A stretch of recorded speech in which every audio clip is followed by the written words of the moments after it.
Joshua chapter 11. King Jabin of Hazor heard about Joshua's victories.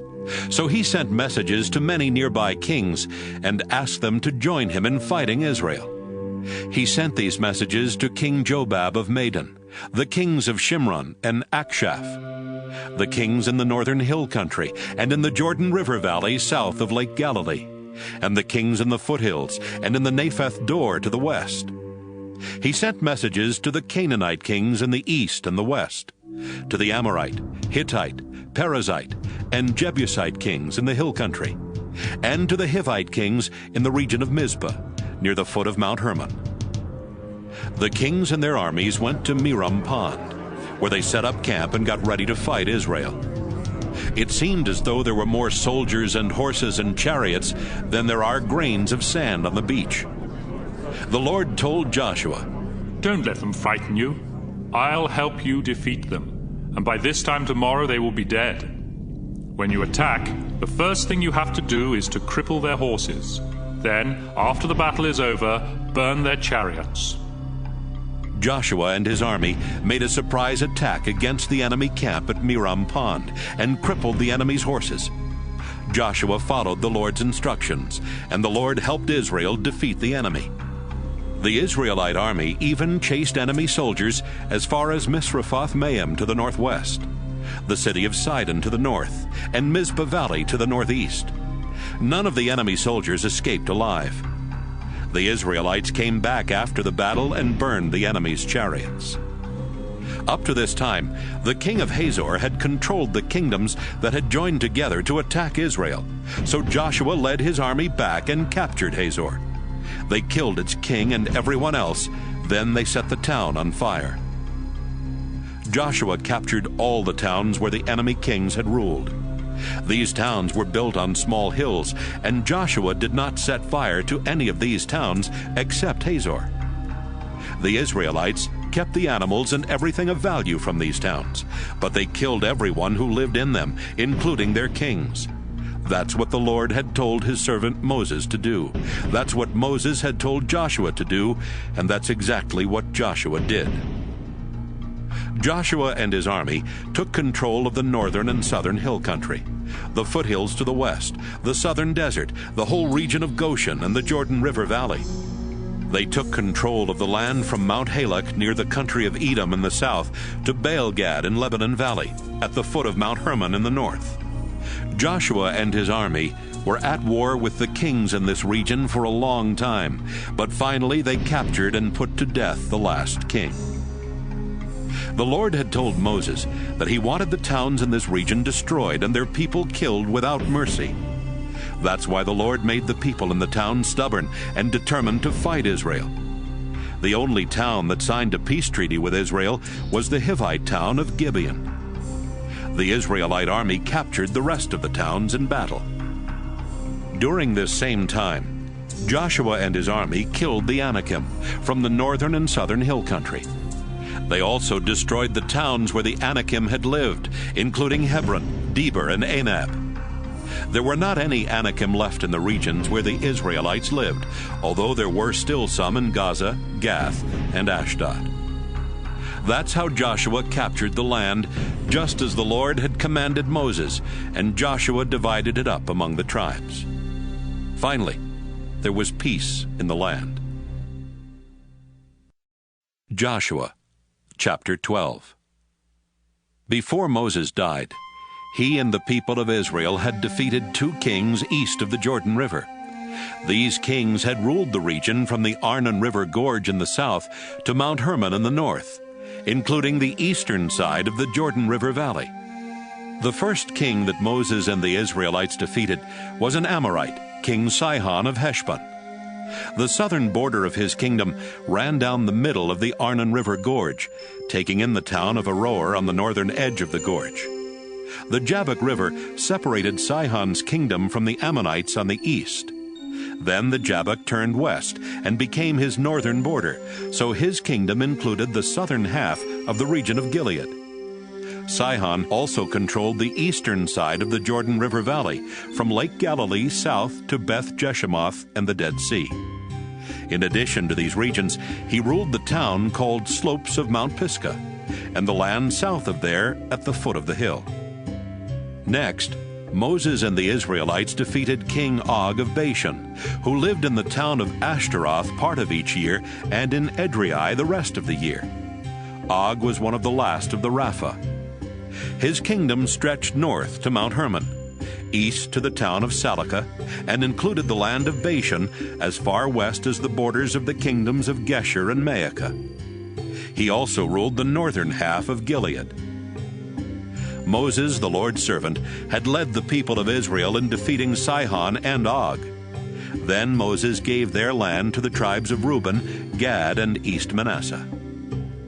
Later, Joshua and the Israelites defeated many kings west of the Jordan River, from Baal-Gad in the Lebanon Valley in the north to Mount Halak near the country of Edom in the south. This region included the hill country and the foothills, the Jordan River Valley and its western slopes, and the southern desert.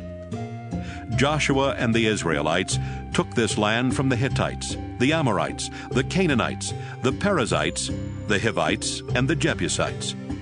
Joshua divided up the land among the tribes of Israel.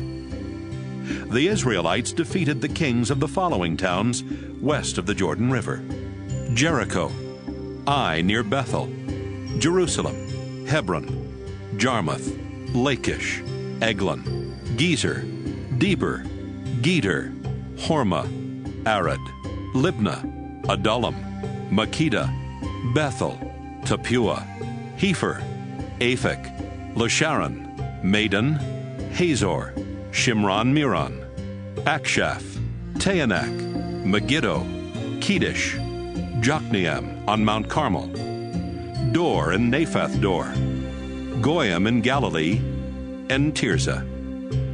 There were 31 of these kings in all.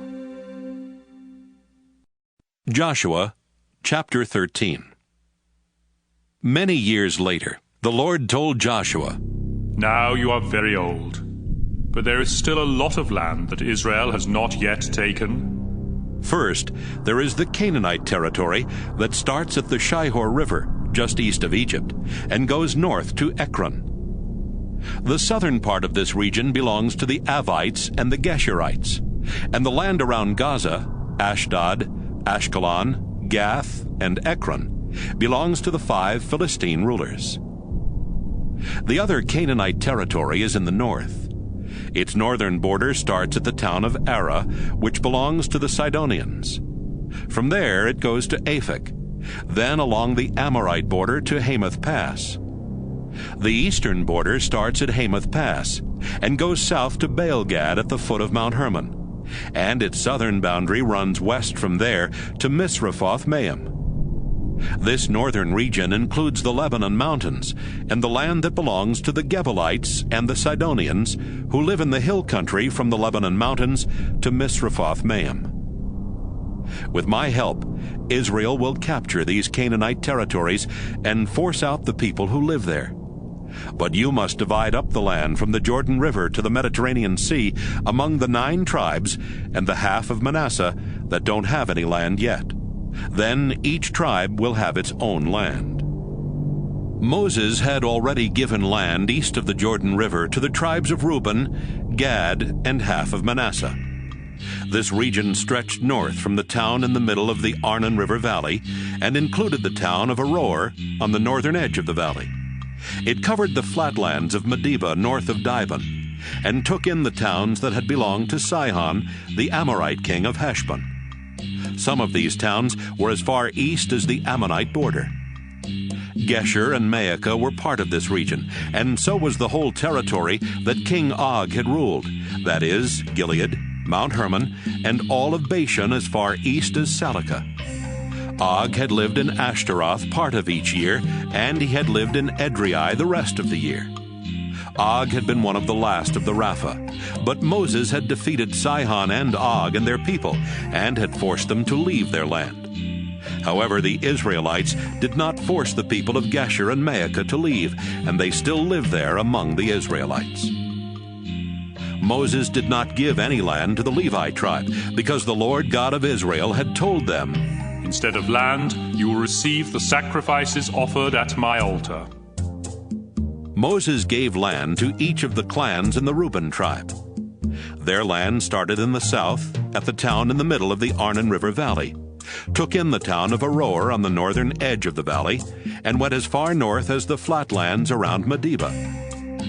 The Amorite king Sihon had lived in Heshbon and had ruled the towns in the flatlands.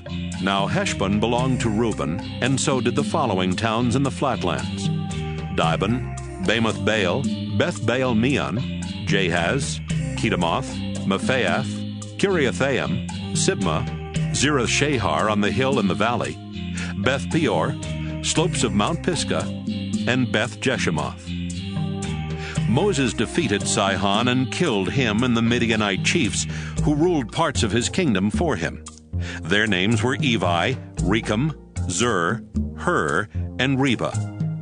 The Israelites also killed Balaam the son of Beor, who had been a fortune-teller. This region, with its towns and villages, was the land for the Reuben tribe, and the Jordan River was its western border. Moses also gave land to each of the clans in the Gad tribe.